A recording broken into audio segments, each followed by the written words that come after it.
Ahí está. Bueno, entonces, ¿qué es un programa preventivo básico? ¿Sí? ¿Qué es? Es justamente aplicación de medidas preventivas que van a estar en forma organizada y que se va a realizar en base a la selección de elementos e indicadores que nos van a dar la historia clínica de este paciente, ¿sí? Y de esta forma vamos a anteponer barreras para que no avance estas enfermedades bucales y de esa forma vamos a limitar el daño que ellas producen, ¿sí?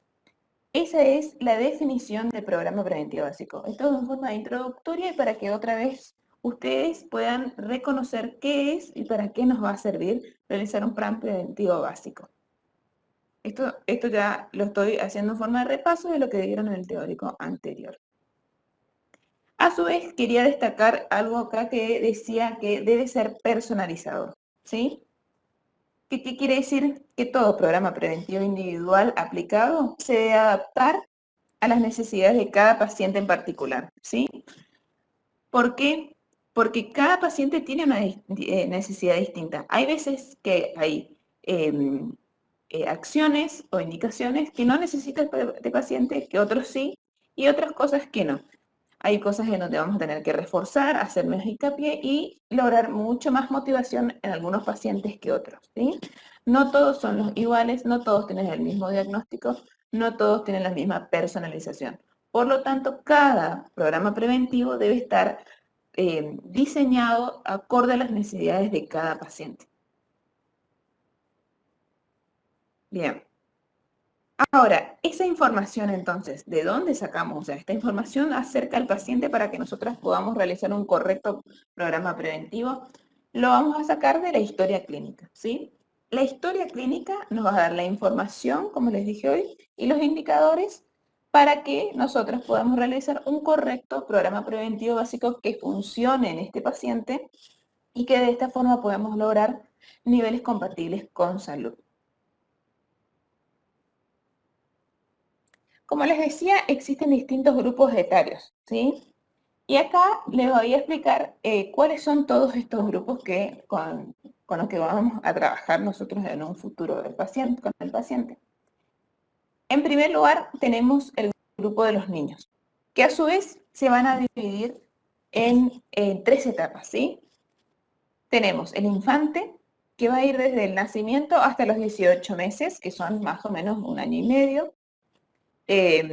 Imagínense, este programa preventivo no va a ser el mismo en un infante que en un paciente escolar o un paciente adolescente. Entonces, tenemos que saber bien y conocer todas aquellas características que tiene este paciente acorde a los profesionales que trabajamos con niños, debemos saber bien en qué etapa se encuentra cada paciente. Y el infante va desde el recién nacido hasta los 18 meses. En este caso, siempre tiene que estar acompañado de un tutor o de la mamá, quien realice la consulta, ¿sí? Y a su vez, como también les vamos a explicar más adelante, esta mamá ya embarazada de este niño, ya tuvo un plan preventivo, ya fue también educada, motivada y con toda aquella información que necesita para saber cuáles son los cuidados que va a tener este futuro niño. Como ustedes saben, el niño empieza su dentición temporaria con la primera aparición de sus piezas dentarias a los 6 meses. Por lo tanto, el infante va a tener piezas dentarias a partir de los 6 meses, en el que va a completar su cronología de erupción a los 2 años. Y es ahí donde ya nos vamos a encontrar en la etapa preescolar.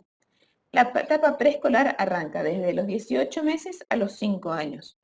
En esta etapa de preescolar, ya el paciente cuenta con todas sus piezas dentarias, es decir, 20 piezas dentarias temporarias, ¿sí? Es aquí donde nosotros debemos adaptar los programas preventivos para que este niño desde su inicio cuente con buenos hábitos y pueda mantenerlos así durante toda su vida hasta poder lograr niveles compatibles con salud. Y si no, que desde la aparición de sus piezas dentarias, este niño siempre sea sano, ¿sí? Siempre estos deben ir acompañados de un tutor porque, como ustedes saben, no tienen la maduración suficiente como para ser responsables de su salud bucal. Y luego tenemos el escolar, ya que son desde los 5 años hasta los 12 años. Acá también va a haber otra característica muy importante en este grupo del escolar, porque va a aparecer el recambio de las piezas dentarias.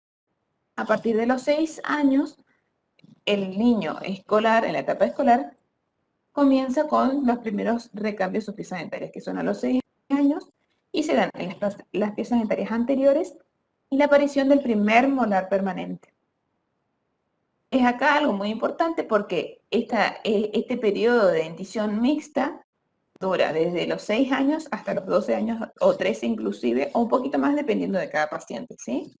Entonces, en esta etapa pasa por distintos cambios en su cavidad bucal y aunque es muy importante que siempre esté informado y motivado con respecto a esta dentición, a sus cuidados y también qué tipos de qué tipo de paciente estamos hablando.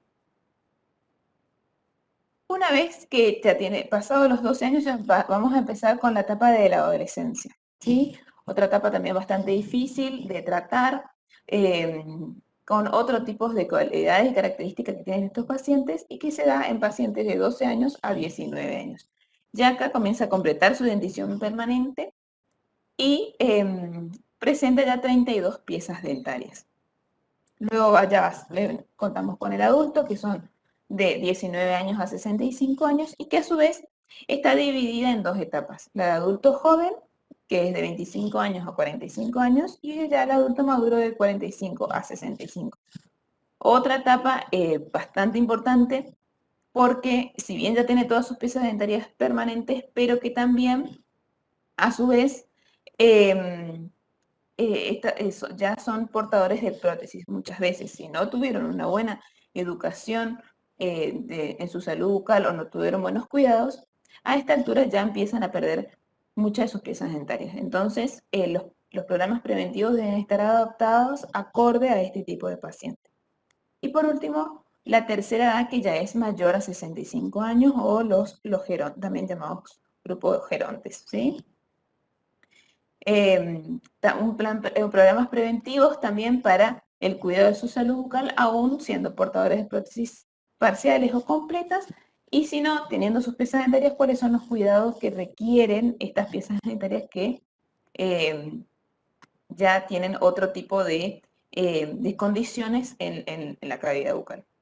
Y tenemos otros dos grupos que son, que no tienen que ver con la edad, sino que con las condiciones físicas que presenta el paciente.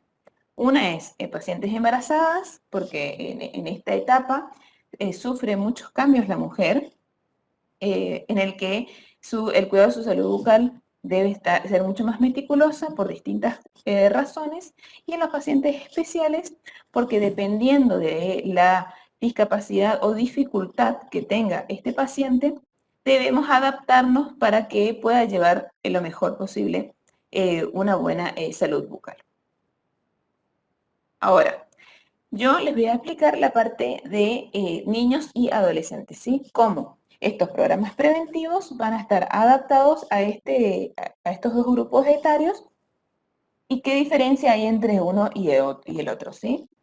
Si bien en esta cátedra no atendemos niños, nosotros sí, ustedes van a hacer mayor hincapié en odontopediatría cuando cursen en quinto año, pero por lo menos ya le vamos a dar a grandes rasgos algunos conocimientos con respecto a esto y nos vamos a enfocar un poquito más en adolescentes.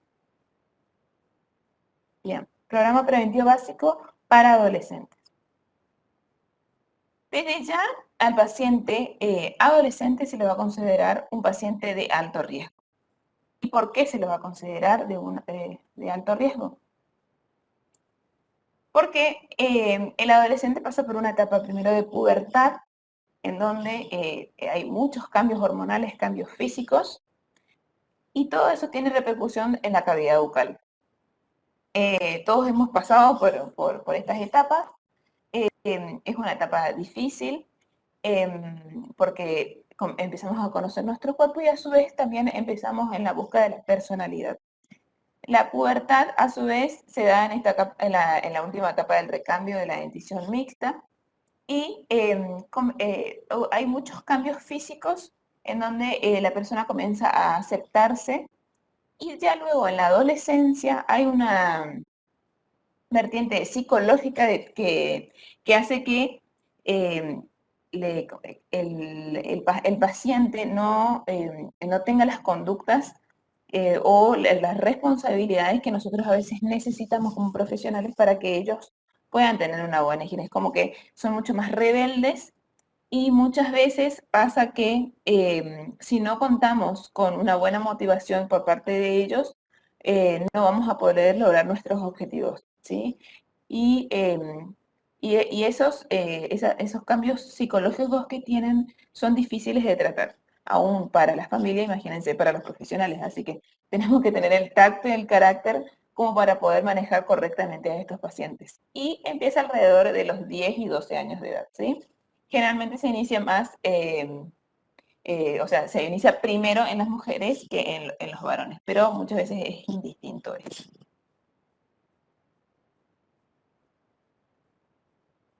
Bien, como les decía, este paciente adolescente pasa por desequilibrios y inestabilidades. Un tiempo son colaboradores, otro tiempo no, tienen desequilibrios emocionales, que solamente el mismo paciente sabe cómo manejar eso, entonces para nosotros es muy difícil eh, abordar este paciente, entonces tenemos que tener todos los conocimientos necesarios y las herramientas para poder acercarnos lo más posible a ellos y generar una motivación suficiente como para que al menos tome alguno de los consejos que nosotros le podamos dar, ¿sí?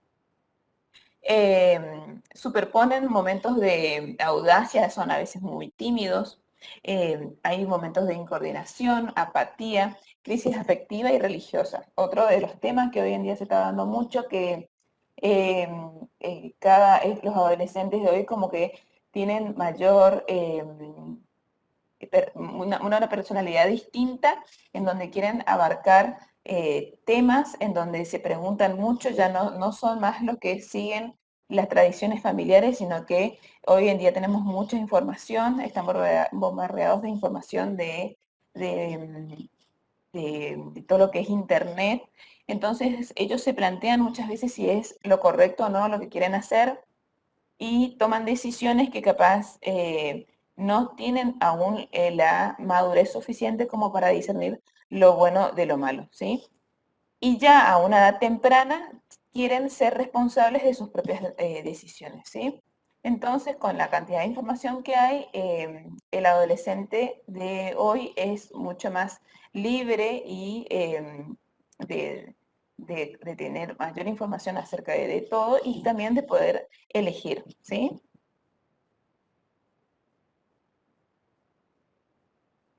Bien, entonces, para que este programa preventivo sea eficaz, como yo les decía, debe estar dispuesto a escuchar y aceptar las instrucciones.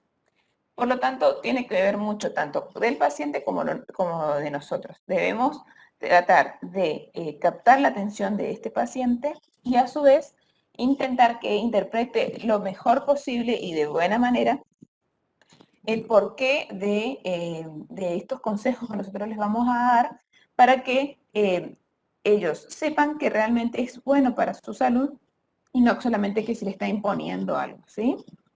Eh, También la alimentación de ellos suele ser muy variada y sobre todo con muchos momentos de azúcar. Por lo tanto, debemos hablarle de los sustitutos.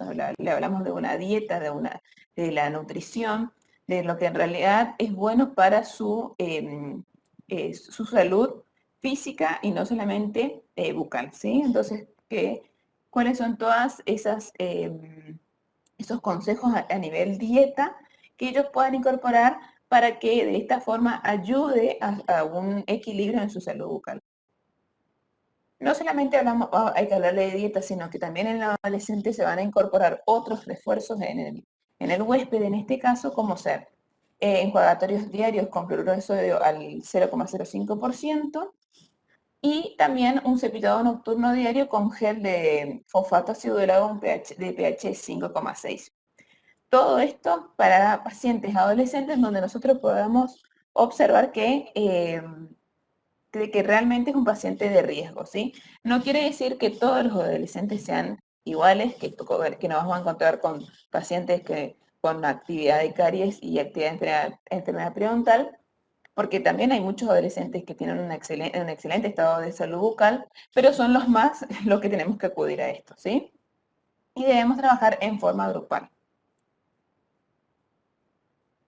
Bueno, como vieron ustedes de programa preventivo básico, eh, consta de distintas indicaciones y acciones, ¿sí? Que son 6 las que vamos a realizar.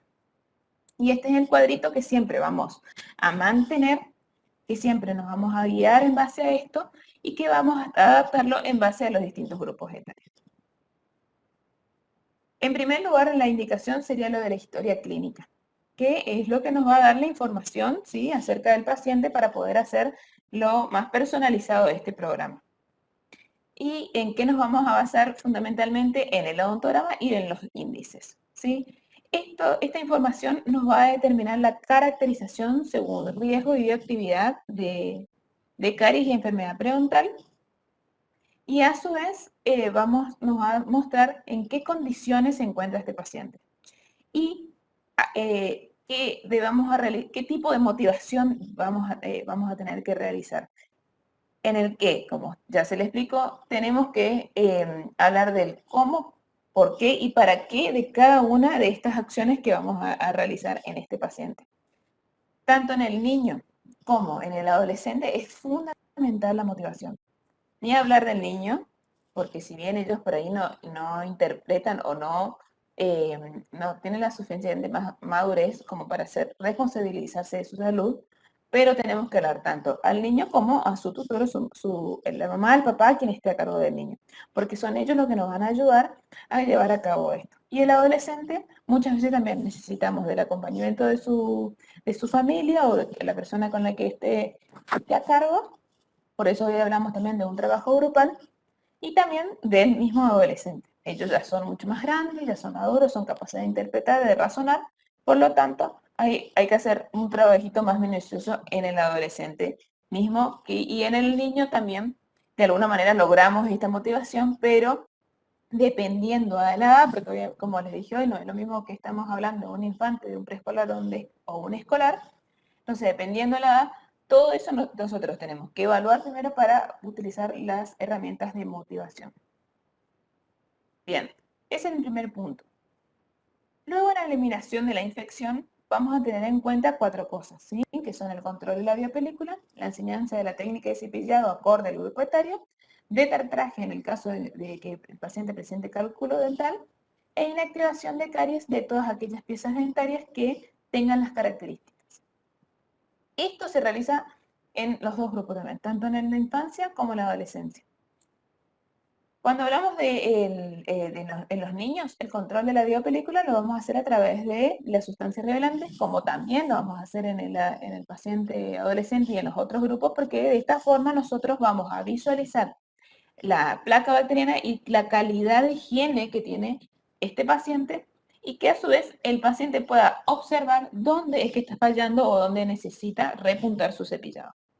Es importantísima esta etapa porque es ahí donde el paciente realmente ve qué tan bien se está realizando el cepillado dental.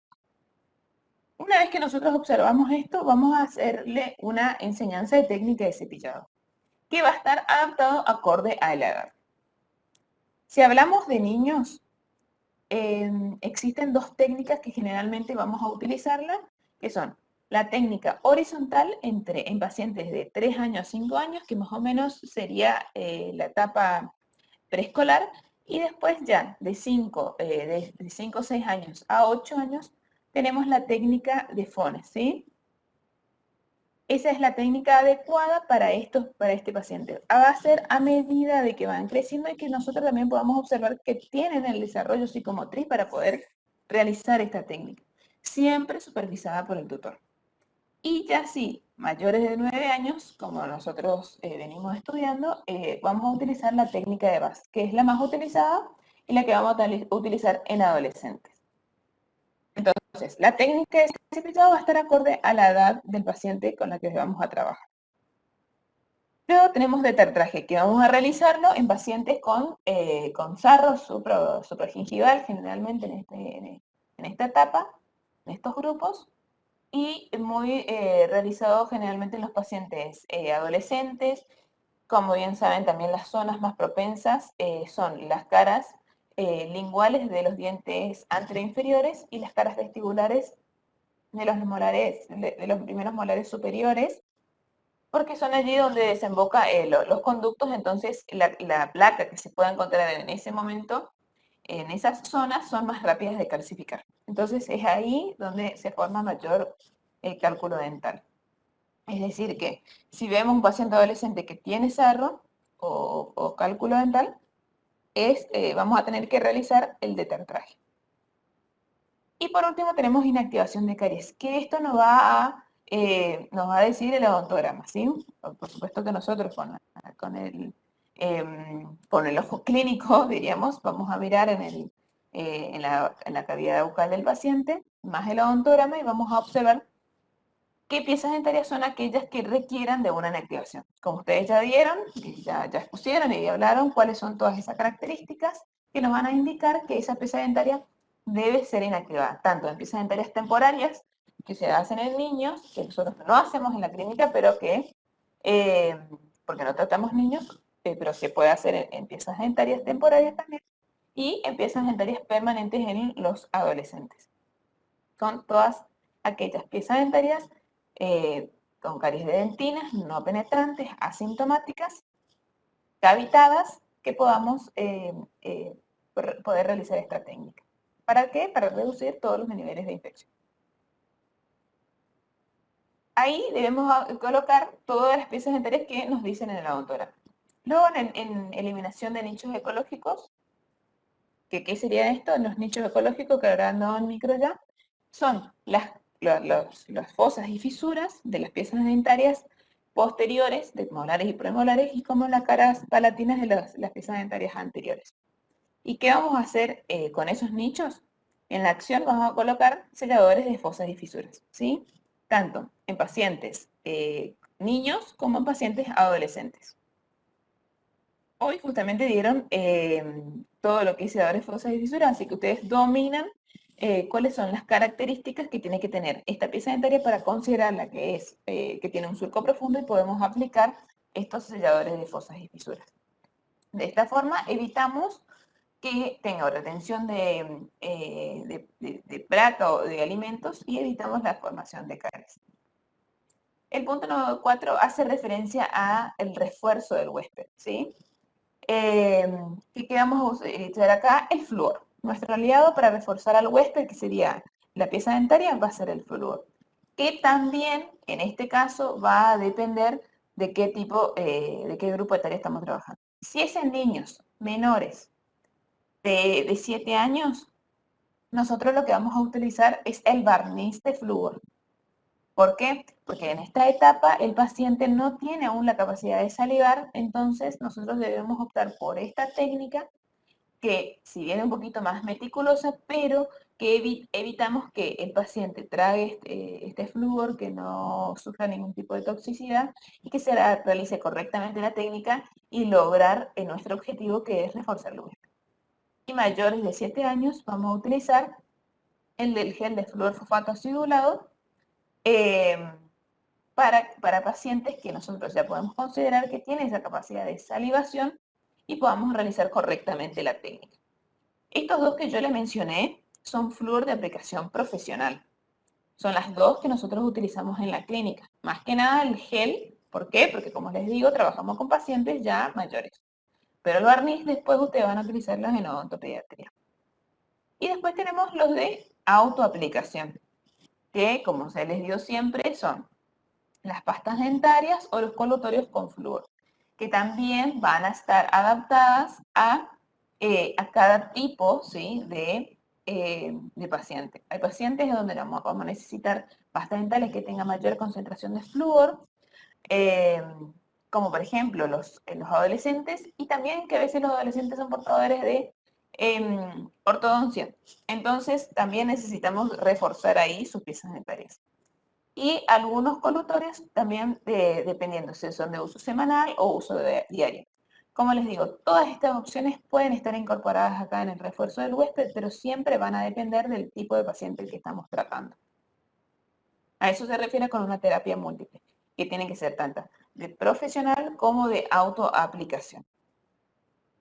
También, pues, si queremos mencionar acá, con respecto a los niños, también se usa lo que es flúor sistémico, que también va a ir adaptado acorde al niño, y estas son muy generalmente utilizadas en zonas donde no cuentan con agua fluorada. Porque si bien nosotros podemos ayudar al refuerzo del huésped con flúor tópico, tanto profesional como de autoaplicación, hoy en día los alimentos y el agua están fluoradas, así que eso ayuda mucho a la incorporación de la proporción de flúor diaria que nosotros necesitamos para que mantengan bien nuestras piezas dentarias. Hay que tener cuidado con esto, ojo también, porque así como puede haber una escasez de flúor, también podemos abusar de esto y generar una toxicidad.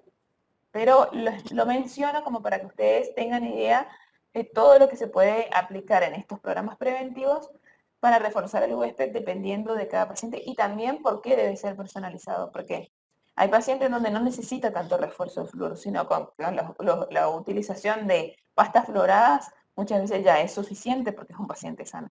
Pero dependiendo del tipo de paciente, nosotros vamos a aplicar más o menos flúor.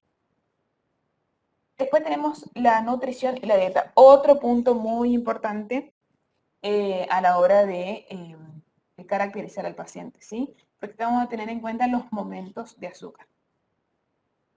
Que como ustedes saben, para que este paciente se mantenga sano, tiene que tener no más de 3 momentos de azúcar por día. Si no, ya, ya se va a ir considerando como un paciente de riesgo. La escala de peligrosidad de los alimentos es lo primero que tenemos que explicarle al paciente, en qué consiste y todo lo que tenga que ver con la frecuencia, la consistencia y los momentos. Una vez que nosotros hacemos la historia de dieta, vamos a observar qué momentos es donde más se incorpora azúcar, qué tipo de azúcar es la que incorpora y qué cantidad de momentos, ¿sí? Consejos sobre dieta, cuáles son los sustitutos de las mismas. Si es un paciente que consume mucho azúcar, lo ideal sería que reduzca esto y que pueda reemplazar, por ejemplo, en el desayuno y la merienda, en vez de endulzar con azúcar, como muchas mamás hacen, o los niños, por ejemplo, que le dan la mamadera con leche y azúcar, lo ideal sería que eviten, porque ya el azúcar, perdón, ya la leche es azucarada, entonces reducir la cantidad de azúcar que se le da a este niño.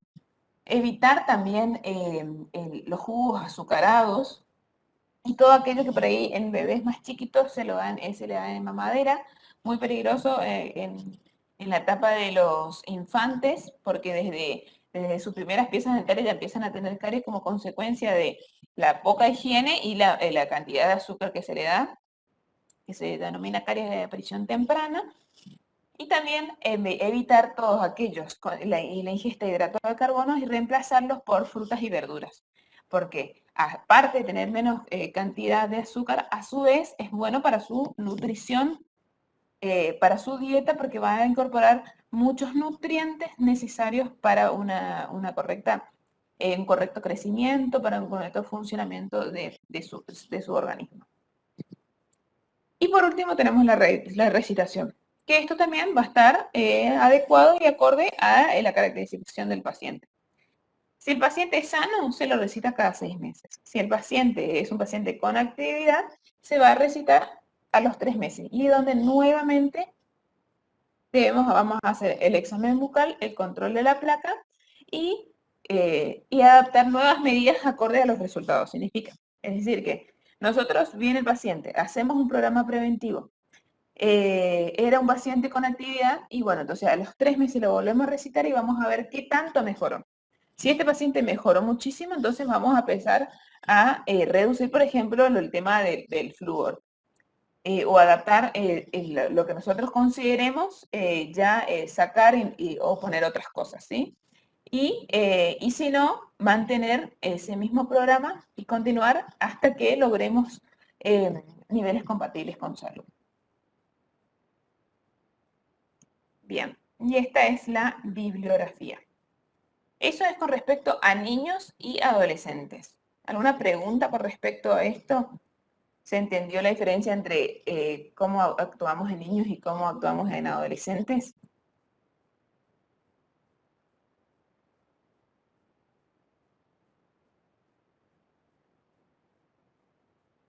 Bien. La doctora Esquivel, no sé si está. Disculpen. Sí, se ¿Sí? entendió, doctora. ¿Puedes repetir las técnicas de cepillado? Sí. Las técnicas de cepillado son acordes a la edad, ¿sí? A ver. Tenemos en niños. En infantes generalmente se usa la técnica de Starkey, que es la que se utiliza un dedal o una gasita que se le limpia directamente, la mamá le limpia las piezas dentarias presentes en boca, ¿sí? Ya en el preescolar, que sería ya entre 2, 3 años, porque a los 2 años ya completa su dentición. Ahí está. Bueno, le sigo explicando. Es la técnica horizontal hasta los 5 años.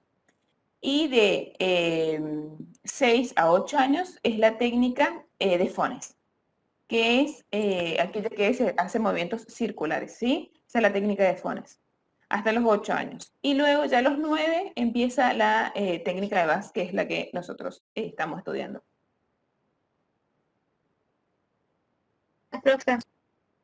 ¿Está? Muy bien.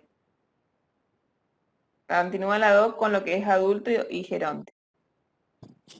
Bueno, para los que no me conocen, yo soy la doctora Verónica Esquivel, yo soy la profesora, la docente a cargo de las comisiones 3 y 4.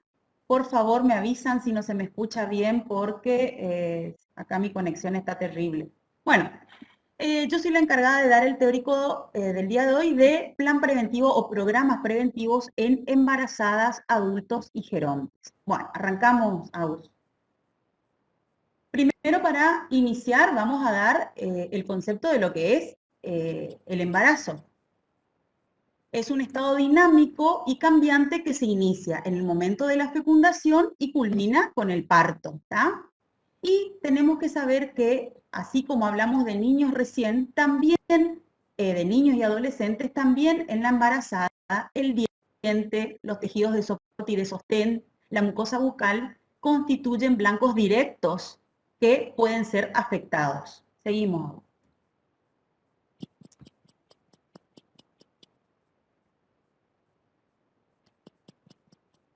¿Pasó? Sí, ahí está. ¿Cuáles son los efectos del embarazo sobre el diente? Nosotros sabemos, es muy común, no, ahí se fue Agustina, se fue muchísimo. Entonces tenemos que saber que es muy común escuchar cuando atendemos pacientes, cuando revisamos la boca, que nos dicen, nos comenta que perdieron muchas piezas dentarias, que tienen 5 hijos y que por cada hijo perdieron un diente. Entonces ahí dicen sí, porque no tenía calcio, etcétera, etcétera. Entonces existe o prevalece la creencia de que se produce mayor actividad cariosa porque el calcio de nuestros dientes es extraído por el nuevo ser. O sea, lo primero que te dicen es, me quitaba calcio porque el bebé necesitaba calcio, entonces me quitaba. Y yo le quiero recordar que si el bebé que se está gestando necesita calcio, flúor o lo que sea, no lo va a extraer de las piezas dentarias, sino del esqueleto, de los huesos de esa mamá. Recuerden que cuando hablamos de flúor tópico, nosotros dijimos que el flúor se almacena en las piezas dentarias y lo que queda ahí queda para siempre, es decir, bajo ninguna circunstancia ese flúor o ese calcio va a ser removido de la pieza dentaria, sí del esqueleto óseo de la mamá que está en constante remodelación. Entonces, seguimos, Agus.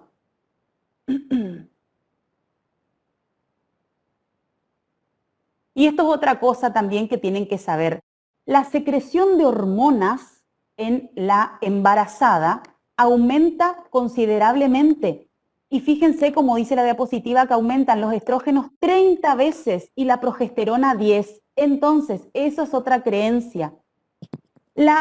Ese incremento hormonal lo que hace en la embarazada es actuar como un factor predisponente. No es el factor etiológico, no es el que desencadena las enfermedades bucales como caries o gingivitis, sino que predispone a esas enfermedades. Es decir, si yo tengo una mujer que no está embarazada y otra mujer embarazada y ambas controlan la biopelícula de la misma manera, la embarazada no tiene por qué tener más caries que la no embarazada por el hecho de estar embarazada, sino lo que pasa es ahí que el factor hormonal lo que hace es predisponerla a tener ciertas lesiones, pero no actúa como factor etiológico productor de las enfermedades.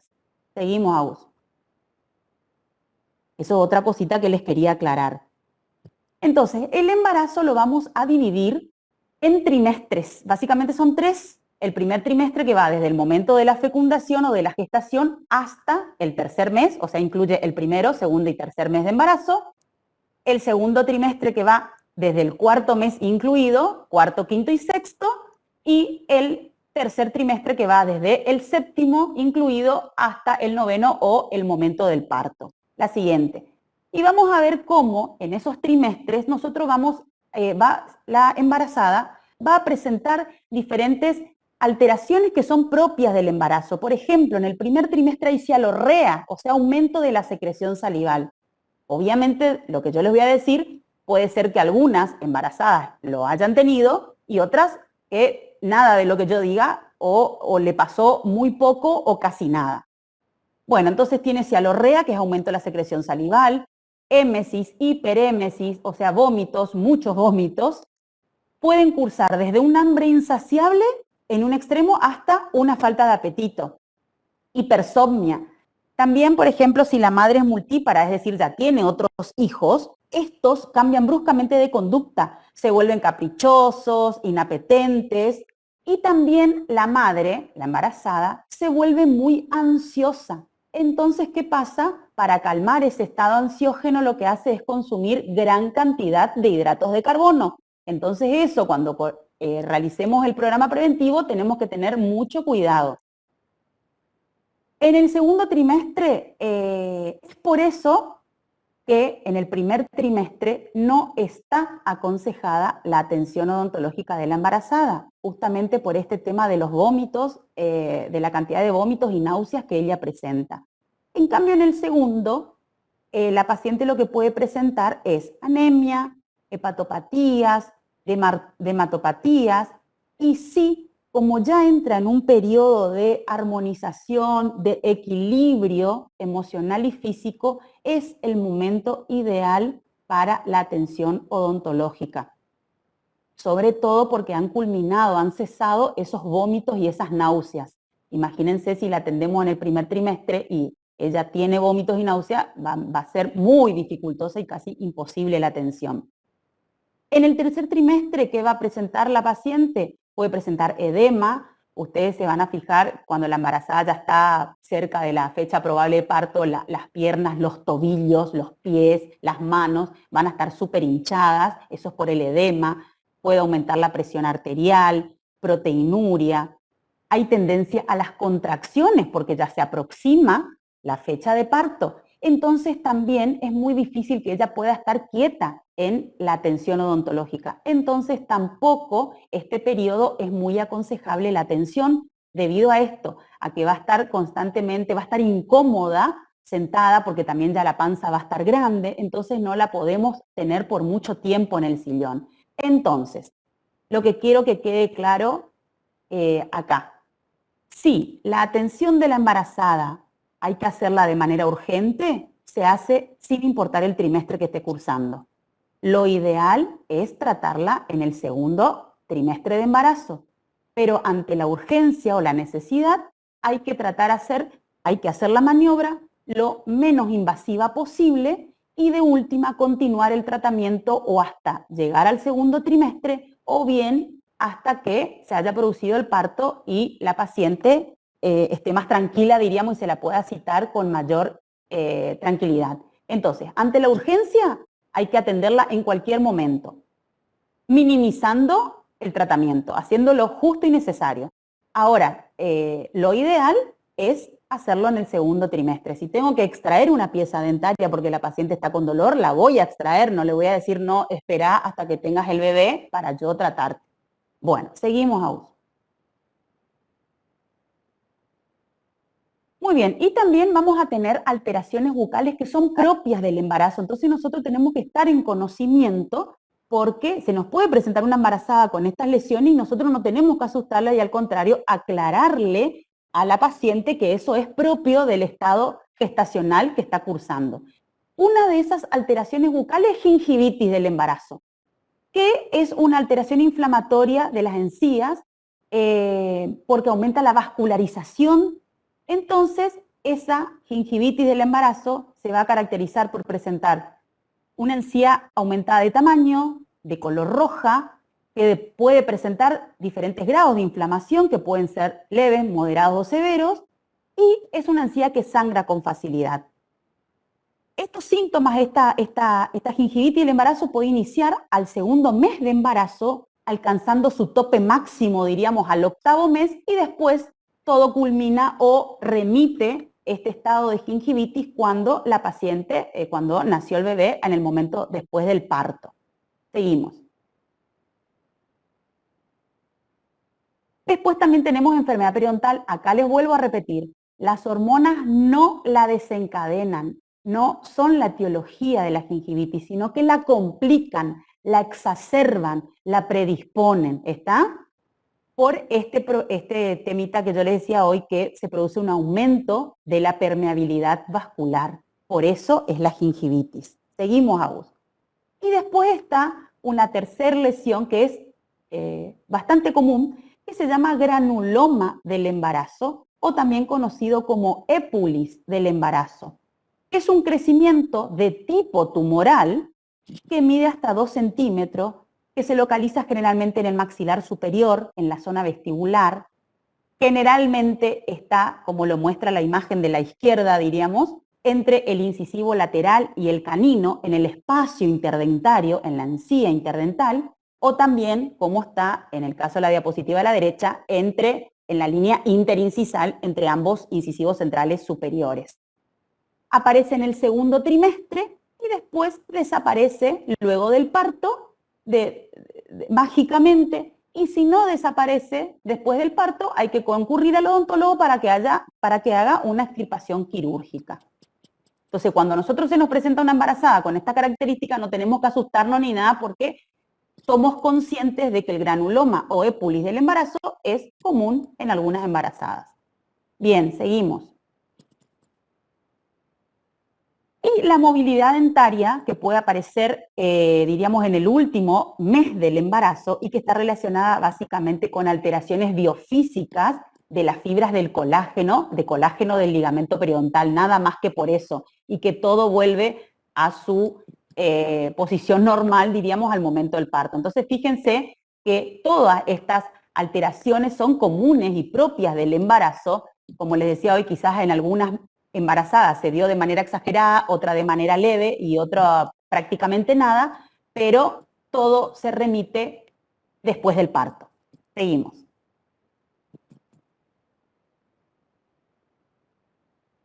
Bueno, y otras afecciones bucales acá más que nada les hago hincapié en que los vómitos, por ejemplo, ¿qué pasa?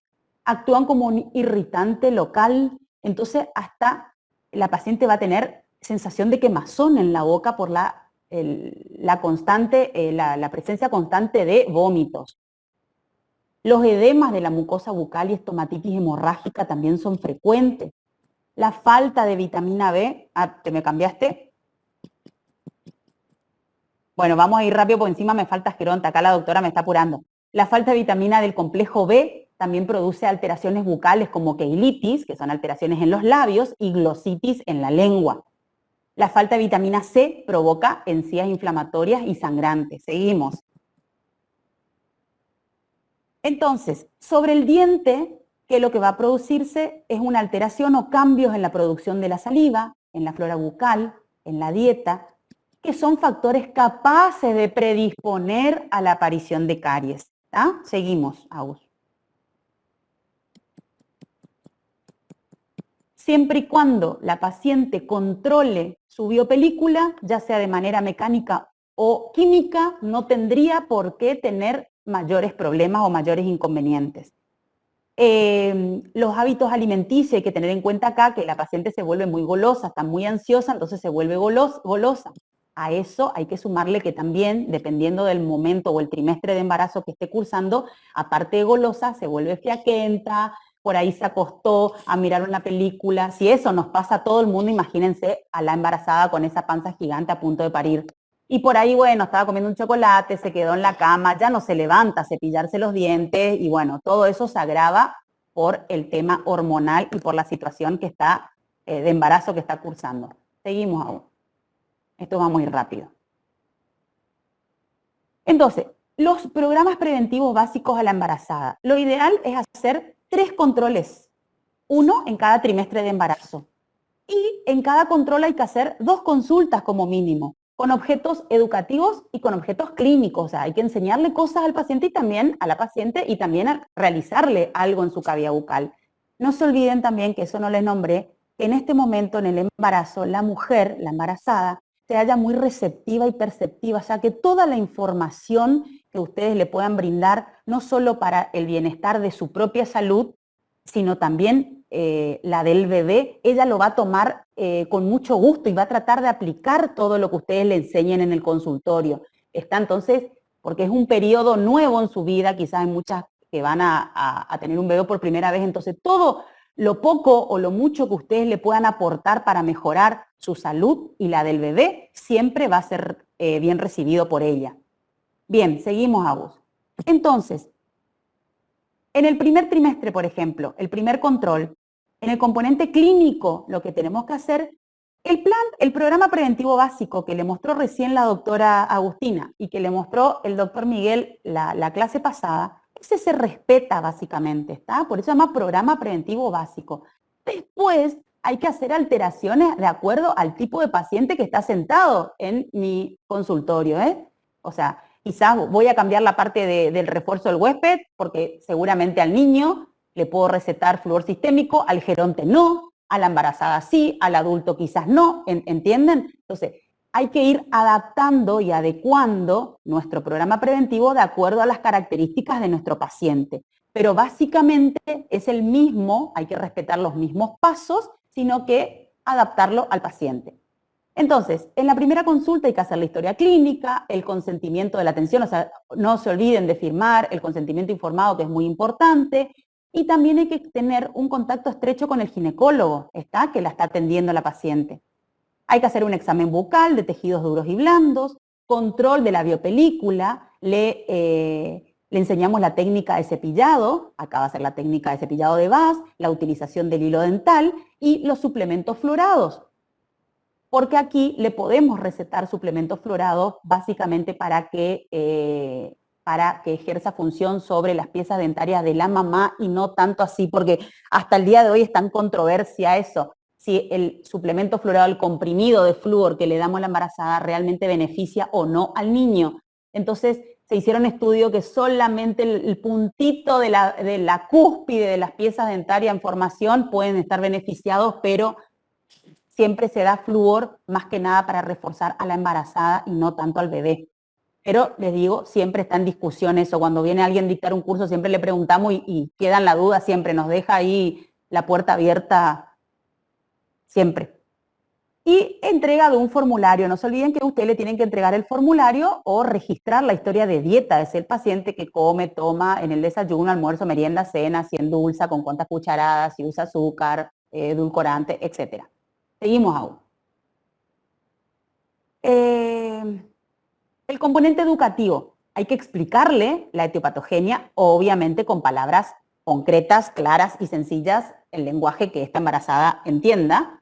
Etiología y la etiopatogenia de la caries y de las enfermedades periodontales, hay que explicarle por qué se produce. La relación entre el embarazo y la incidencia de enfermedades dentarias. la técnica de cepillado, el uso del hilo y los suplementos florados. ¿Para qué le vamos a dar? ¿Por qué? ¿Cómo? ¿Cuándo? ¿Dónde? Seguimos aún.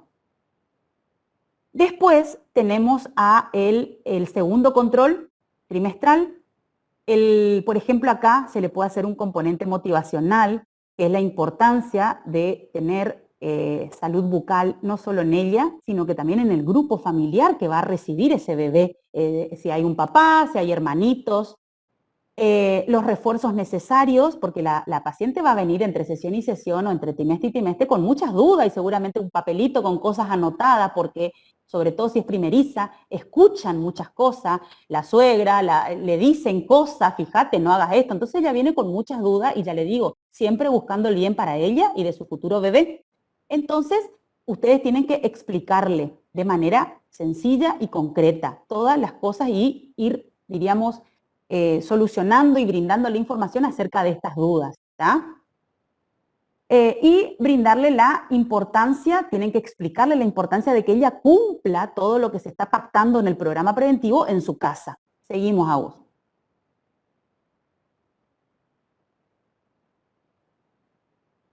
Bueno, en el segundo control se puede hacer repasar, diríamos, el control de la biopelícula. Nosotros le podemos pedir, a ver, para la próxima tráeme tu cepillo, por ejemplo, y a ver, mostrame cómo le hacemos un revelado de placa, o de biopelícula, perdón, y ahí le decimos que nos muestre, que se cepille, y ahí nosotros controlamos cómo se estuvo realizando la técnica de Bach en todo ese periodo que no la vimos, el uso del hilo, hacemos un control gingival. Si la paciente necesita alguna atención clínica, no sé, extracción, tratamiento de conducto, arreglo de alguna pieza dentaria, si se puede esperar al segundo trimestre, mejor. Hablarle de los consejos de dieta, el tema de la escala de peligrosidad de los alimentos, el consumo de los alimentos azucarados, que es mejor que los consuma como postre, porque se supone que después tiene que ir a cepillarse los dientes, y no que los consuma entre comidas, que cambie la consistencia de alimentos azucarados, que en vez de elegir los pegajosos que quedan retenidos, los elija algo no tan retentivo, no tan sólido o líquido, que trate de hacer el uso de sustitutos, en vez de utilizar azúcar, utilice el edulcorante, también no solo sustituto de azúcar, sino también me refiero al uso de sustitutos de alimentos, en vez de estar utilizando o comiendo golosinas todo el día que no le ayudan a nada, quizás preferible alguna fruta, alguna verdura que sí le va a beneficiar, sobre todo por la avitaminosis que puede llegar a estar teniendo, entonces la va a beneficiar a ella y por ende al bebé. Seguimos, Agus. También se puede hacer aplicación tópica de flúor, se va a elegir el gel de flúor fosfato de sodio acidulado al 1,23%, pH 3,5, siempre y cuando ella acepte y no le produzcan arcadas, ni vómitos, ni náusea, el tema de la cubeta. Por eso elegimos el segundo trimestre. Y también se le va a recomendar a partir del cuarto mes del embarazo el consumo de una pastillita sí, siempre y cuando sea necesario, el consumo de una pastillita, un comprimido de flúor sistémico, diríamos, de suplemento florado. Y en el tercer control, ya no se olviden que la paciente ya está cursando el último trimestre de embarazo, está cerca al parto, entonces acá no solo hay que reforzar, y la hago corta, no solo hay que reforzar todo lo inherente a los controles de ella misma, la biopelícula, de la dieta, del refuerzo del huésped, sino también acá hay que hablarle de las características, o sea, de cómo también cuidar la salud bucal de ese niño que está a punto de nacer. Entonces hay que explicarle, seguimos, Agustina, el tema de que no le dé mamaderas azucaradas con azúcar de mesa común, diríamos, el tema de los jugos, las gaseosas en las mamaderas, que no esté todo el día con la mamadera porque se queda dormido, y ahí aparece el tema de las caries rampantes, la carie de biberón. Hablarle también del uso prolongado del chupete, que solamente tiene que ser en casos necesarios, pero no hasta los 5 o 6 años, no, ni la mamadera tampoco, porque eso le va a producir alteraciones en la oclusión, la mordida abierta, etcétera, etcétera, problemas en el paladar. Entonces hay que hablarle de todo eso. También el tema de elegir la tetina del chupete o de la mamadera, una tetina anatómica acorde, todas esas cositas hay que explicarle. El tema de probar la comida, por ejemplo, las madres lo que hacen es, cuando le están dando la comida a su bebé, supongamos, agarran con la cuchara la polenta y prueban, o sea, meten la cuchara en su boca, la mamá prueba, y ahí nosotros le estamos transmitiendo, los estreptococos mutan, porque no se olviden que la caries dental es una enfermedad infecciosa transmisible, ¿está? Entonces, está bien que agarre una cuchara a la mamá, que pruebe la comida, pero con otra cuchara, y cuando verifique que está fría, o apta, con otra cucharita que sea la que utilice para darle al bebé.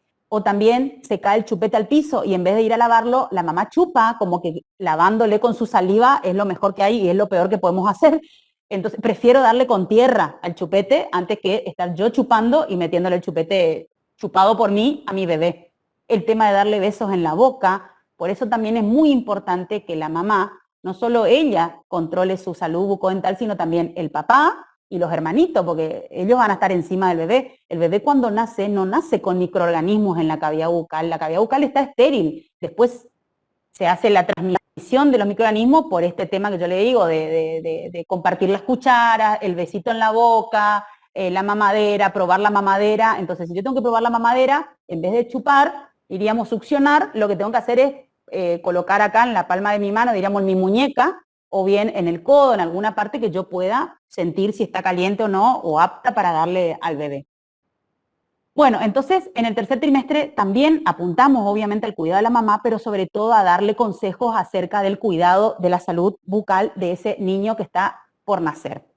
Entonces, para hacerla corta, chicos, porque son las 7:20 casi, el plan preventivo básico se va a respetar, el programa preventivo básico se va a respetar, pero vamos a hacer los cambios y las adaptaciones que sean necesarias acorde al paciente que estamos tratando, en este caso la embarazada. O sea, cuando yo tenga que poner técnica de cepillado, no voy a poner ni de fones ni horizontal porque es una embarazada, o sea, seguramente va a tener más de 9 años, entonces sí o sí va la colocación de la técnica de cepillado de Bass, ni duden, ¿ah?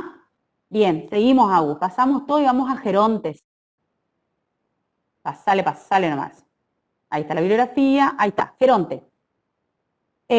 No, volvemos, Agus, ahí al adulto. Porque teníamos adultos y geronte. La vida del adulto comienza a partir de los 25 años y culmina a los 65 aproximadamente. Ya tenemos al adulto mayor también. Ahí te me fuiste, Agus. Ahí. Bueno, el adulto, ahí está, perfecto. El adulto se divide en adulto joven hasta los 40, 45 años de edad y el adulto maduro de 45 a 65 años, porque después a partir de los 65 ya tenemos al geronte o al paciente de la tercera edad. Prohibido decirle abuelo al paciente geronte, porque hay muchos gerontes que no son abuelos y ustedes le dicen abuelo, ¿está? Bien. Bueno, chicos, acá voy rápido, más o menos para describir las características. A los 30 años, cómo se encuentra el paciente, marca el cierre de la juventud, hay necesidad de hacer nuevas elecciones, organiza la familia, selecciona su grupo de amigos. Estos son rasgos psicológicos más importantes del adulto. A los 35 años tiene planteos extremos, padece crisis de autenticidad. A los 40 la persona toma consciente de la finitud de la vida, o sea que ya más o menos teniendo en cuenta que ya estamos a la mitad de la vida. Entonces empieza con la crisis de la mitad de la vida, que en algunas personas se da una regresión, o sea, se vuelven adolescentes y en otras la manejan mejor, más o menos bien, y continúan con su evolución de edad sin ningún tipo de problema. Seguimos aún. O sea, o evoluciona hacia la madurez o involuciona hacia el adulto joven y ni que hablar hacia la adolescencia. 50 años tiene hijos adolescentes ya que son cuestionadores y críticos, ¿está? Cuando uno tiene 50 quizás ya tiene un hijo de 18, de 20 que no, miramos y hemos mirado a nuestros padres y fuimos críticos y cuestionadores. Hay padres gerontes que son dependientes, que tienen una vida activa, a los 50 años tiene una vida activa, y muchos en las que la salud no es su prioridad, están más pensando, su prioridad es el trabajo y la estética, por ejemplo, y no tanto, ustedes se van a ver con pacientes que abren la boca y no pueden creer los horrores que hay ahí adentro, las patologías, 5 restos radiculares, pero tienen el pelo teñido súper lindo, alguna que otra cirugía, en el caso de las mujeres, bueno, los varones también, la ropa impecable y bueno, pues no concuerda lo que uno ve por afuera con lo que ve adentro de esa cavidad bucal. 55 a 60 años tiene una personalidad frágil, ya se comienzan a producir un deterioro de las funciones físicas y psíquicas, ya la persona se vuelve un poquito más lenta, le cuesta, por ahí queremos enseñarle a manejar la computadora o lo que sea, ya le cuesta un poquito más. Seguimos aún. irritabilidad, se vuelve impaciente. Y ahí entramos ya a los 65 años en el geronte, que es aquel que por un proceso de evolución natural, si Dios quiere todo, vamos a pasar por eso, y en un medio cultural dado, enfrenta de manera más o menos exitosa una disminución global de sus capacidades físicas, psíquicas y relacionales. Y tenemos a la geriatría, que es la rama de la medicina que se encarga, que estudia los problemas y enfermedades de este adulto mayor, de la tercera edad, no solo desde el punto de vista de su salud física, sino también desde el aspecto psicológico, porque todo trae aparejado, diríamos, el aumento de edad, también alteraciones psicológicas, como también estamos viendo que le pasa al adulto. Seguimos aún. Entonces acá, así como decíamos que la embarazada se vuelve muy receptiva y ansiosa y trata de captar toda la información buena que se le dé para la salud, también tenemos que tener en cuenta que el geronte, si bien hay muchos que tienen una actividad dinámica, cotidiana, van al gimnasio, manejan, vienen, hay otros que no. Hay gerontes que se manejan solos y hay otros que no, que están en silla de ruedas, con muleta, que necesitan de la compañía de otra persona para que puedan movilizarse o desplazarse, y hay otros que no. Se vuelven impacientes, tienen una comprensión más lenta. Entonces nosotros tenemos, cuando tenemos un paciente geronte en el consultorio, de tener paciencia, porque si lo vamos a tratar así nomás, mejor no atendamos, derivémoslo. Paciencia, hay que repetir las cosas 1000 veces, porque él también viene con sus creencias de 70 años, que él perdió el diente, la paciente perdió el diente porque el hijo le sacó el calcio. Y andaba a contradecirle a los 70 años que no es así. Entonces, más o menos, uno tiene que pilotear con lo que el paciente trae de información y que ya lo tiene recontra archi guardado en su mente, con las cosas nuevas que nosotros por ahí le queremos enseñar. Bueno, en el aspecto facial general, las fibras elásticas decrecen. También hay los tejidos se deterioran, diríamos, caen. Aumenta la grasa en el tejido celular subcutáneo. Seguramente nos vamos a encontrar con muchos gerontes que han perdido algunas o muchas piezas dentarias, por lo cual la dimensión vertical está alterada. Seguimos. Porque hay muchos que no son portadores de prótesis, o sea, les faltan dientes, pero no tienen la posibilidad de hacerse una prótesis. Es muy común también encontrar carcinomas de células escamosas en la boca, en los labios, en la lengua, el piso de boca, tumores en las glándulas salivales, el tema de la sequedad bucal, xeroxtomía. No es un tema que no quieren consumir agua, entonces vos tenés que estar persiguiéndole todo el día para que consuman agua, para que se hidraten. Entonces todo esto tiene sus consecuencias. Seguimos. Se vuelven, como muchos decimos, en algunos aspectos como unos chicos, y es peor por ahí porque el adulto se vuelve terco, testarudo, en algunos casos. Hay despapilación de la lengua aumenta de tamaño, en los desdentados, o sea, ocupa los lugares desdentados, la lengua, disminuye las papilas gustativas, o sea que está alterada la sensación del gusto. Seguimos, Agus. Los labios, ahí tenemos, como muestra la grafía, la diapositiva, queilitis angular por falta de vitamina B, alteraciones en la oclusión, por ende, por falta de las piezas dentarias también, alteración de la dimensión vertical. Seguimos. En el hueso tiende a reabsorberse, el crecimiento condilar lleva al desplazamiento de la mandíbula hacia adelante. Antes ellos no tenían tenían otro tipo de mordida y se modifica con la edad.